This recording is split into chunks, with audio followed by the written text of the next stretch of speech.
I never thought the vacation I had planned for 8 months would become a family battlefield. My name is Ella. I am 28 years old, and I work as a marketing coordinator. After getting my promotion this spring, I decided to celebrate with my first solo trip to Sedona, Arizona. I had saved $2,000, booked the Four Seasons Resort Scottsdale, and planned every detail from spa treatments to hiking trails. But my golden sister Madison and her 2 kids needed a getaway, and somehow my peaceful retreat became their family vacation. But this time, I had something they did not know about. Before we dive into this story, let me know where you are watching from in the comments below. Hit that like button and subscribe if you have ever felt like the family scapegoat. Trust me, you are going to want to hear how this unfolds, because sometimes the quiet ones have the loudest surprises. Growing up in our family meant understanding one unspoken rule: Madison comes first, and Ella adapts. Madison is 31 years old, works in real estate, and recently went through a messy divorce that left her with 2 children, Tyler, who is 8, and Sophie, who is 6. Our parents, Frank and Barbara, have always treated Madison like their precious firstborn, who could do no wrong, while I learned early that being understanding was my primary family role. My dad, Frank, is 58 and runs his own insurance company. He approaches every family situation like a business problem that needs practical solutions. My mom, Barbara, is 55 and works part-time at the local library. She has mastered the art of gentle manipulation disguised as maternal concern. Together, they created a family dynamic where Madison's needs automatically trump everyone else's, especially mine. This pattern started when we were kids. Madison got the bigger bedroom because she was older. I gave up my spot on the soccer team because Madison needed rides to her dance classes. When Madison wanted to go to expensive private college, I was encouraged to choose state school because it was more practical and left more money for the family. When Madison's wedding cost exceeded their budget, my college fund mysteriously became available to help with flower arrangements and the reception venue. The vacation to Sedona represented something deeper than just time off. After 5 years of climbing the corporate ladder, working overtime, and saving every penny from freelance projects, I finally had enough money and vacation days for something special. I spent hours researching the perfect resort, reading reviews, comparing spa packages, and mapping out hiking trails in the Red Rocks. This trip was my reward for landing the promotion, my celebration of independence, and my chance to reconnect with myself away from family obligations and work stress. I booked the Four Seasons Resort Scottsdale in January for a September departure. The resort offered everything I craved: adult-oriented atmosphere, world-class, spa proximity to Sedona's spiritual energy, and hiking access to Cathedral Rock. I even planned specific activities like sunrise yoga, afternoon massages, and evening meditation sessions under the desert stars. For the first time in my adult life, I was doing something purely for myself without considering anyone else's needs or opinions. Then Madison's crisis exploded into our carefully balanced family ecosystem. Her ex-husband, Derek, who had been mostly absent since their divorce 2 years ago, suddenly decided he wanted full custody of Tyler and Sophie. Madison received the legal papers on a Thursday evening and immediately called our parents in hysterics. By Friday morning, we were all summoned to an emergency family meeting at my parents' house. Barbara answered the door with red-rimmed eyes and immediately pulled me into a hug. Madison was sitting on the living room couch, still in her pajamas at 2 p.m, while Tyler and Sophie played quietly in the corner with unusual, subdued energy. Frank paced the room like he was preparing for a business presentation, his jaw set in that determined way that meant he had already decided how this situation would be resolved. Madison's explanation came between sobs and tissues. Derek had gotten remarried to a woman named Crystal, who apparently wanted to play stepmother to his children. They lived in a bigger house in a better school district, and Derek's lawyer argued that he could provide more stability than Madison's single-parent household. The legal battle would take months, cost thousands of dollars, and drag the kids through psychological evaluations and custody hearings. As Madison cried about losing her children, I watched my parents' faces shift into their familiar protective mode. Barbara sat beside Madison, stroking her hair and making soothing sounds. Frank stopped pacing and focused his attention on finding immediate solutions. That was when my mom suggested that maybe Madison and the kids needed to get away somewhere peaceful to process everything and bond as a family unit before the legal proceedings intensified. The suggestion hung in the air for exactly 3 seconds before all eyes turned to me. I felt my stomach drop as I realized where this conversation was heading. Frank cleared his throat and mentioned that my Sedona vacation might be exactly what Madison needed. Barbara nodded enthusiastically, explaining how resort activities would be perfect for helping the kids feel secure and loved. Madison looked at me with hope flickering in her tear-stained eyes. The pressure was subtle, but relentless. Nobody directly asked me to give up my vacation. Instead, they talked around me as if I was not in the room, discussing how beneficial a family getaway would be for Madison's emotional state and the children's well-being. Frank pointed out that I was single and could take vacations any time, while Madison needed support during this crisis. Barbara mentioned how the resort probably had family activities that would be wasted on a solo traveler anyway. Madison finally spoke directly to me, her voice breaking, as she described how Tyler had been acting out at school, and Sophie had started wetting the bed again since receiving the custody papers. She said she needed somewhere peaceful where she could focus on being a good mother and preparing for the legal battle. The tears started flowing again as she whispered that she just wanted her children to feel safe and loved during this horrible time. I felt the familiar weight of family guilt settling on my shoulders. How could I prioritize my own vacation when my sister was facing the possibility of losing her children? How could I justify spa treatments and hiking adventures when Tyler and Sophie needed stability and reassurance? The logical part of my brain understood their reasoning, but something deeper in my chest burned with resentment at being expected to sacrifice my happiness once again for Madison's crisis. The family pressure campaign intensified over the following 2 weeks. Barbara called me every morning with updates about Madison's deteriorating emotional state. According to my mother, Madison was barely sleeping, crying constantly, and struggling to maintain normal routines with the children. Frank called me every evening with practical arguments about why sharing my vacation made perfect sense. He emphasized that the resort had family activities, pools for kids, and room service that would make everything easier for a stressed single mother. Madison herself became increasingly desperate in her appeals. She started sending me text messages throughout the day with updates about the kids, asking when they would see Aunt Ella's vacation pictures.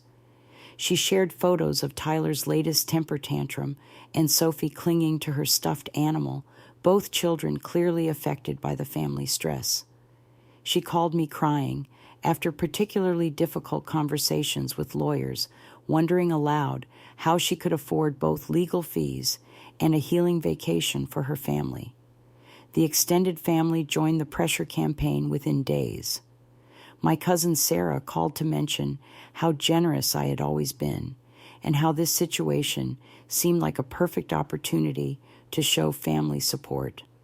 My Aunt Linda stopped by my apartment unexpectedly to discuss how important it was for families to stick together during crisis situations. Even my grandmother weighed in during our weekly phone call, mentioning how proud she was that I had raised two such caring daughters, one of whom always stepped up when the other needed help. The guilt tactics became increasingly sophisticated. Barbara started sharing memories of my childhood generosity, reminding me how I used to give Madison my Halloween candy and let her play with my favorite toys. Frank began discussing family values and how we had raised our daughters to understand that family comes before personal desires. Madison sent me pictures of the legal documents highlighting the sections about providing stable, loving environments for children during custody proceedings. The group text messages started arriving multiple times per day. Barbara would share updates about Madison having anxiety attacks in grocery stores. Frank would forward articles about the psychological impact of custody battles on children. Madison would send photos of Tyler's drawings that depicted their family as sad stick figures with speech bubbles, asking when they would be happy again. The final manipulation came when Madison called me on a Sunday evening with both children audibly crying in the background. Tyler had apparently asked his mother why Aunt Ella did not want to help them feel better, and Sophie had drawn a picture of our whole family on vacation together.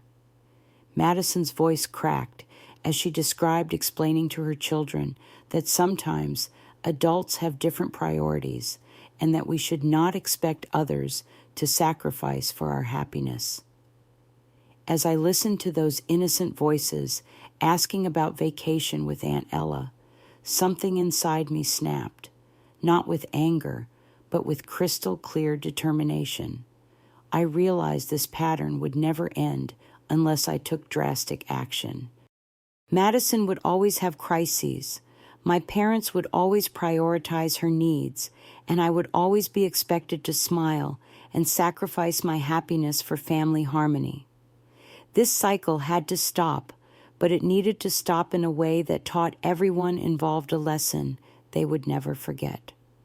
I agreed to give up the vacation, but secretly began forming an elaborate backup plan. While outwardly expressing concern for Madison and the children, I started researching alternative destinations with similar costs and experiences. I remembered my college friend Jessica had moved to Portland and frequently posted pictures from Oregon wine country on social media. I reached out to her with a casual message about potentially visiting without revealing the full situation with my family. Jessica responded enthusiastically, sharing information about bed and breakfast establishments in the Willamette Valley local wineries, hiking trails, and spa services available throughout the region. She offered to take time off work to show me around and suggested we could recreate our college adventures with wine tastings and long conversations about life and goals. The more she described the area, the more excited I became about this secret alternative to my original Sedona plans. I researched Ashford Manor Bed and Breakfast, a beautiful property surrounded by vineyards and mountains. The photos showed elegant rooms with private balconies, gourmet breakfast services, and access to world-class wineries within walking distance. The cost was comparable to my Sedona resort, but the experience promised adult-oriented sophistication and peaceful luxury that would actually surpass my original vacation dreams. The deception strategy required careful planning and flawless execution. I needed to convince my family that I was graciously accepting their request while secretly preparing my own getaway. This meant maintaining my disappointed but understanding facade while booking flights, accommodations, and activities for my real vacation. I created detailed lists of what to say, how to react, and when to reveal my true plans for maximum impact. The fake compliance phase required Academy Award-level acting skills. I called Madison first, using a carefully rehearsed tone of resigned acceptance. I explained that after thinking about her situation and the children's needs, I realized family should come before personal desires. I offered to transfer my resort reservation to her name and provide her with all my research about activities, restaurants, and local attractions that would be perfect for her family.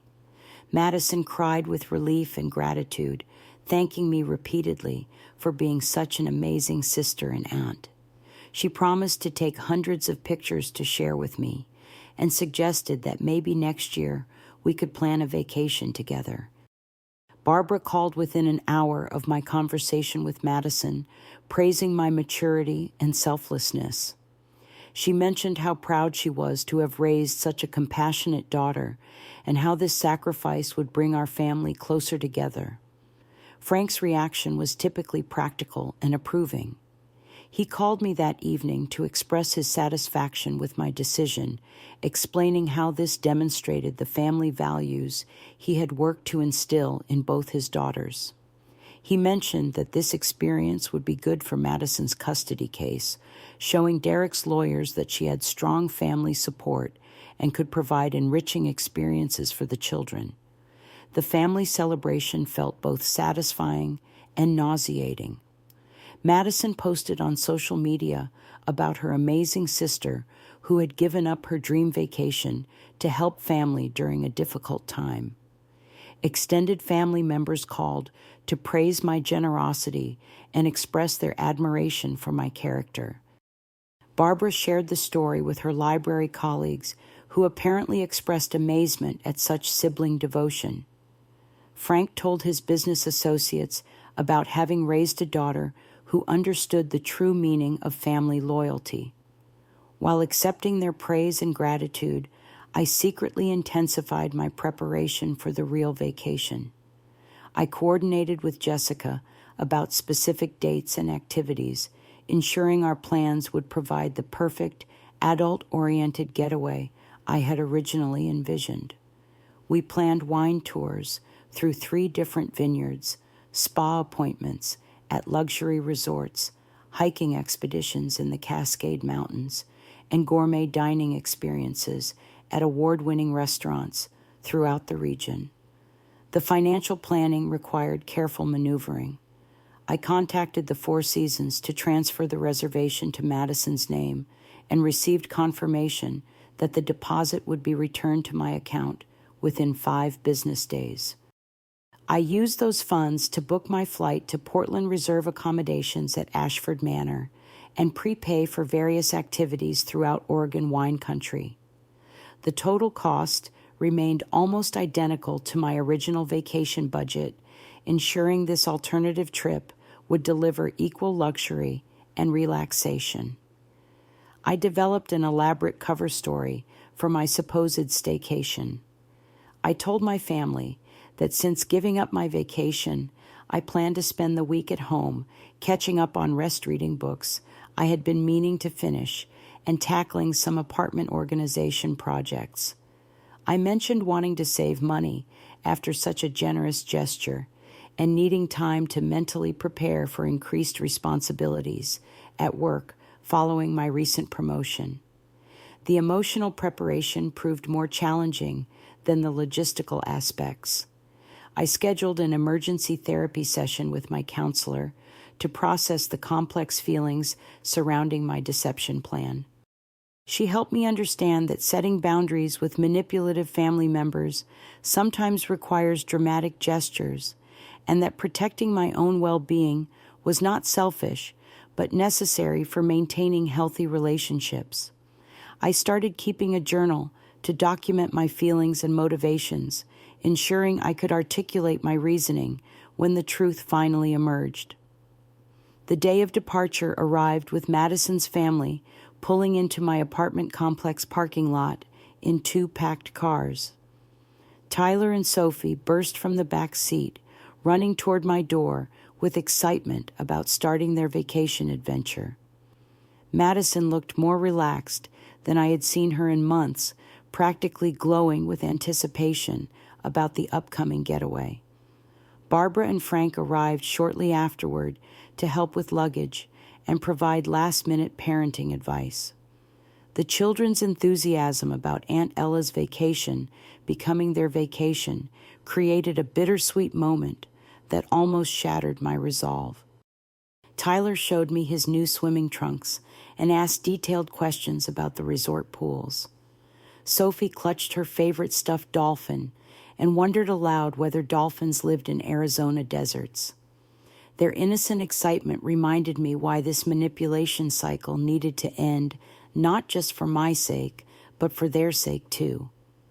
Barbara spent 30 minutes providing Madison with detailed instructions about photographing specific resort areas and activities to share with me later. She emphasized the importance of sending pictures so I could feel included in the family experience and not regret my generous sacrifice. Frank loaded their luggage while offering practical advice about rental car navigation and resort check-in procedures. Madison hugged me tightly before departing, whispering promises about making this trip meaningful and healing for her family. She swore she would never forget my generosity and would find ways to repay my kindness in the future. Frank shook my hand firmly and reminded me that this decision demonstrated the family values that would serve me well throughout my life. Barbara kissed my cheek and expressed confidence that I would feel good about my choice once I saw how much the vacation helped Madison and the children.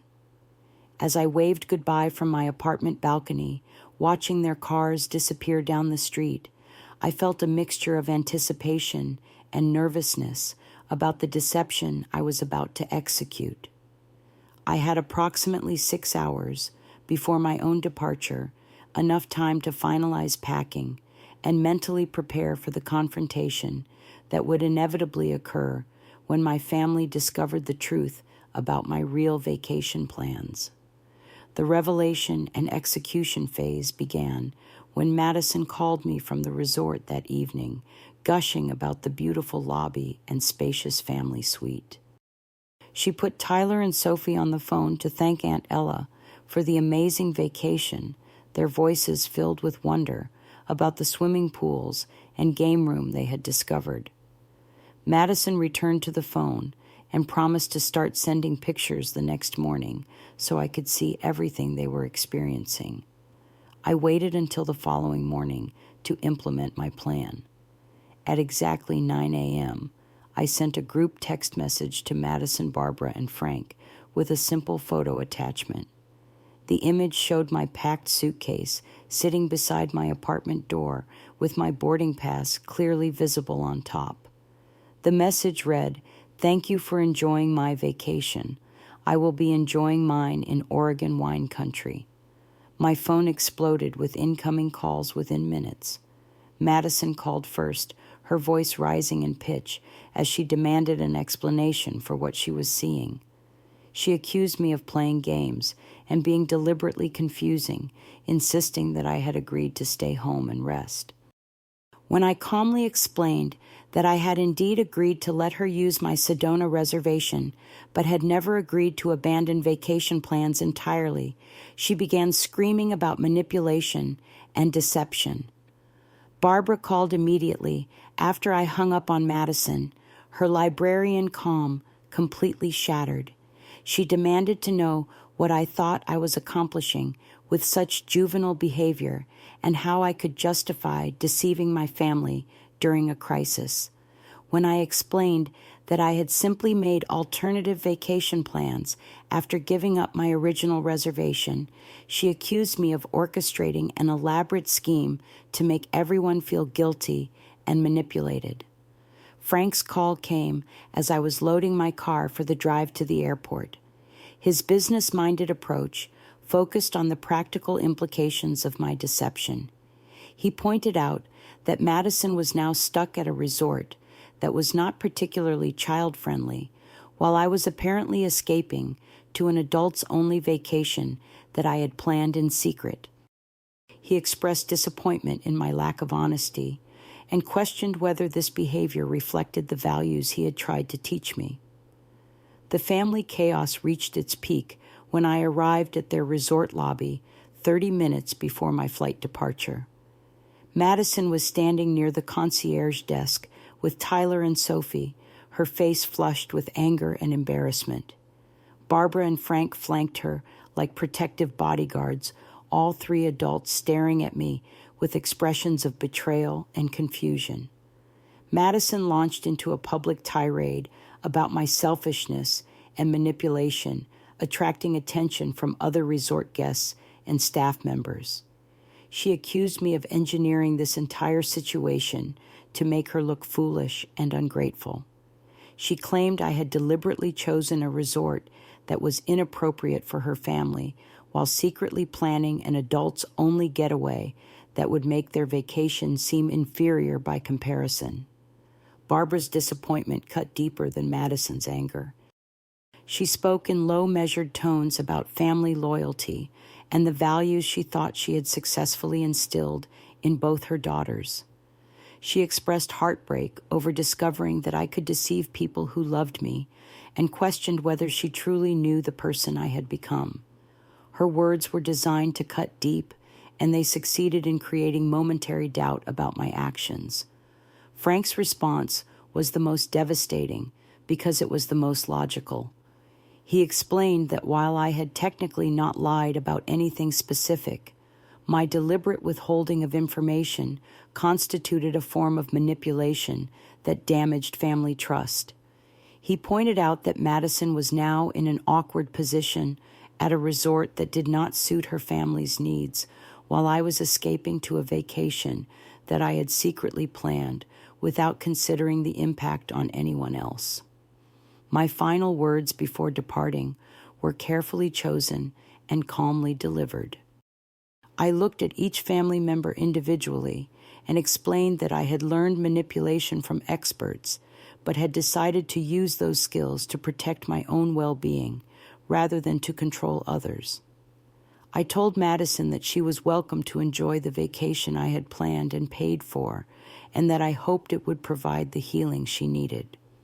I told my parents that they had successfully taught me that family comes first, and I had finally decided to make myself part of that family equation. As I walked away from their shocked silence, I felt a lightness in my chest that I had not experienced in years. For the first time in my adult life, I had prioritized my own needs without apologizing or feeling guilty. The 3-hour flight to Portland provided time to process the magnitude of what I had just accomplished and to prepare for the vacation that would exceed my wildest expectations. The Oregon wine country exceeded every expectation I had harbored about the perfect vacation. Ashford Manor, bed and breakfast welcomed me with the kind of adult sophistication that the Four Seasons could never have provided for my specific needs.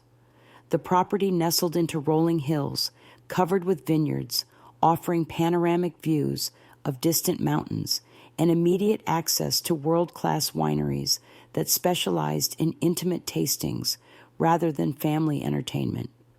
Jessica met me at the Portland airport with genuine excitement about reconnecting after years of limited contact. During the drive to wine country, we caught up on career developments, relationship changes, and personal growth that had occurred since our college friendship. She had evolved into a confident marketing director for a sustainable agriculture nonprofit, and her enthusiasm for Oregon's wine culture was infectious and educational. The bed and breakfast room surpassed the resort suite I had originally booked in Arizona. French doors opened onto a private balcony overlooking endless vineyards, while the interior featured handcrafted furniture, locally sourced artwork, and luxurious amenities that catered specifically to adult guests seeking sophisticated relaxation. The absence of children's voices, family activity schedules, and shared pool areas created an atmosphere of pure tranquility that I had not experienced in years. Our first day included a private wine tasting at 3 boutique vineyards within walking distance of the bed and breakfast. Unlike the commercial wineries that cater to large tour groups, these family-owned establishments offered personalized experiences with winemakers who shared detailed information about their craft, their land, and their philosophy about sustainable agriculture. The conversations were intellectually stimulating and emotionally nourishing in ways that traditional vacation activities never achieved.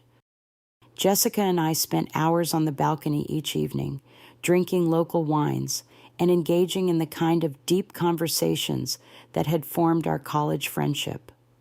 We discussed career aspirations, family relationships, personal growth goals, and life philosophies without interruption or judgment.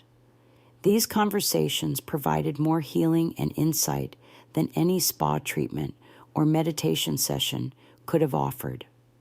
Meanwhile, the family fallout continued via text messages and voicemails that I chose to monitor but not immediately answer. Madison's initial messages were angry accusations about the resort being too sophisticated for children and lacking the family-friendly amenities she had expected. Tyler and Sophie were apparently bored by the adult-oriented atmosphere and complained about missing their friends and familiar activities.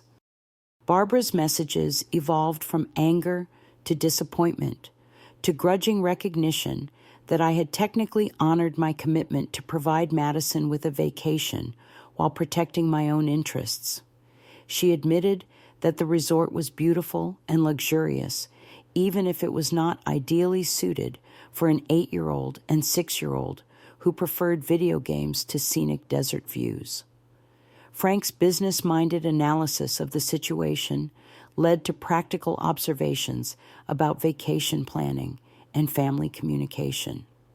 He acknowledged that my original resort choice reflected sophisticated adult preferences that would naturally appeal more to single professionals than to families with young children. He grudgingly admitted that my secret alternative vacation demonstrated impressive planning and financial management skills. The hiking opportunities in the Cascade Mountains provided physical challenges and spiritual renewal that surpassed anything Arizona could have offered. Jessica and I tackled trails that led to hidden waterfalls, mountain lakes, and panoramic vistas that took our breath away. The physical exertion, combined with natural beauty, created a meditative state that allowed me to process the family drama with clarity and perspective. The cooking classes we attended at a local culinary school taught skills that I would use for years while providing immediate satisfaction and accomplishment. Working with locally sourced ingredients and learning techniques from professional chefs created a sense of personal growth and cultural enrichment that passive resort activities never could have provided. By the 4th day, my family's messages began to shift in tone. Madison acknowledged that the resort was indeed beautiful and luxurious, even if it required more creativity to keep children entertained than she had anticipated. She admitted that the spa services were world-class and that she was getting the relaxation and pampering she desperately needed, even if the experience was different than she had originally envisioned. Barbara called to have an actual conversation rather than leaving accusatory voicemails. She expressed confusion about my methods, but recognition that I had managed to provide Madison with an excellent vacation while ensuring my own needs were met. She asked detailed questions about my Oregon experience and seemed genuinely interested in understanding my perspective on the family dynamics that had led to this elaborate deception. Frank's final message was characteristically direct and surprisingly respectful. He acknowledged that while my communication style had been deceptive, my problem-solving approach had been effective and fair. Everyone had gotten what they needed, even if the process had been more complex than anyone had anticipated. He expressed grudging admiration for my strategic thinking and follow-through on a difficult family situation. The wine tastings, gourmet meals, mountain hikes, and intimate conversations with Jessica provided exactly the rejuvenation and perspective I had been seeking. More importantly, the successful execution of my boundary-setting plan created a new sense of personal empowerment that would influence every family interaction in the future. I had proven to myself and my family that I was capable of protecting my own interests while still meeting family obligations. Returning home after my Oregon vacation felt like entering a different family dynamic than the one I had left behind. The airport pickup conversation with Frank was awkwardly respectful rather than warmly welcoming, but it lacked the guilt trips and manipulation tactics that had characterized our relationship for years. He asked genuine questions about my vacation experiences and listened to my answers without immediately redirecting the conversation toward Madison's needs or family obligations. Madison's return from Sedona had apparently included similar shifts in perspective. According to Barbara, the resort experience had been more sophisticated and adult-oriented than Madison had anticipated, forcing her to engage with activities and amenities that stretched her comfort zone in beneficial ways. The spa treatments had provided genuine relaxation and stress relief, while the desert hiking had offered physical challenges that built confidence and strength.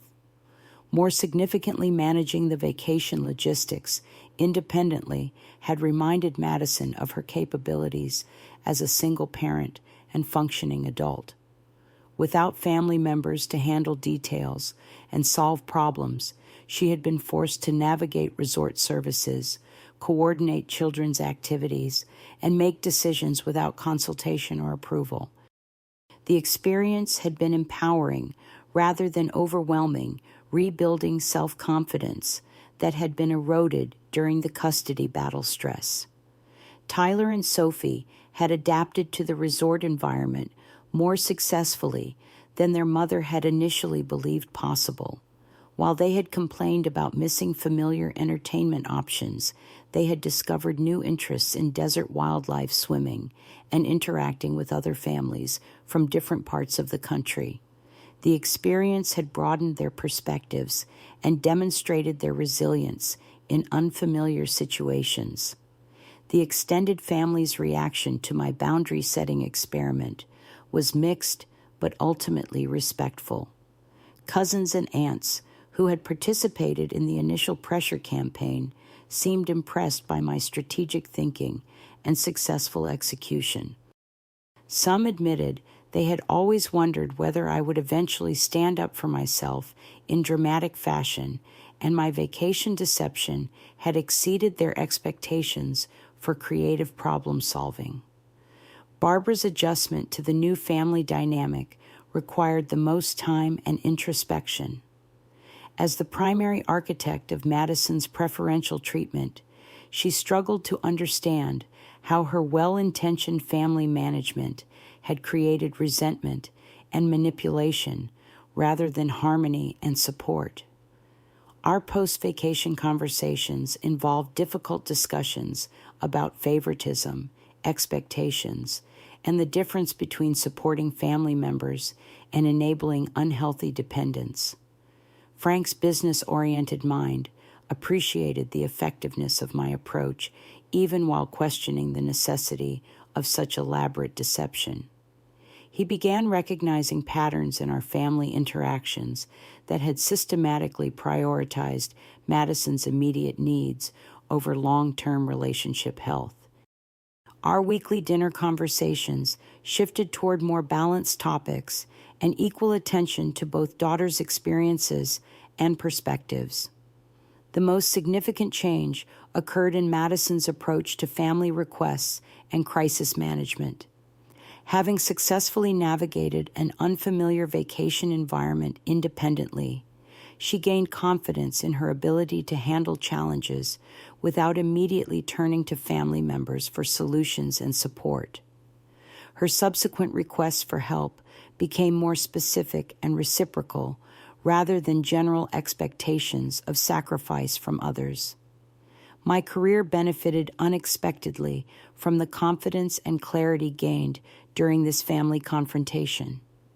The strategic thinking and assertive communication skills required to execute my vacation plan translated directly into workplace situations that demanded similar boundary setting and creative problem solving. My promotion responsibilities expanded to include project management roles that required exactly these types of skills. The legal custody battle that had triggered this entire family crisis resolved more favorably than Madison had anticipated. The evidence of strong family support and enriching experiences for the children, including the Sedona vacation, helped demonstrate her capabilities as a stable and loving parent. Derek's petition for full custody was denied, and the existing custody arrangement remained unchanged with minor modifications that actually increased Madison's parenting time. 6 months later, our family relationships had stabilized into healthier patterns based on mutual respect rather than guilt and obligation. Madison's requests for support became reasonable and reciprocal, often including offers to help with my needs and goals in return for assistance with her challenges. Barbara and Frank learned to ask rather than expect, creating space for honest responses that strengthened rather than strained our connections. The lesson I learned about self-respect and boundary setting extended far beyond family relationships into friendships, work situations, and romantic relationships. Protecting my own needs and interests did not require hurting others or being selfish, but it did require clear communication and consistent follow-through on stated boundaries.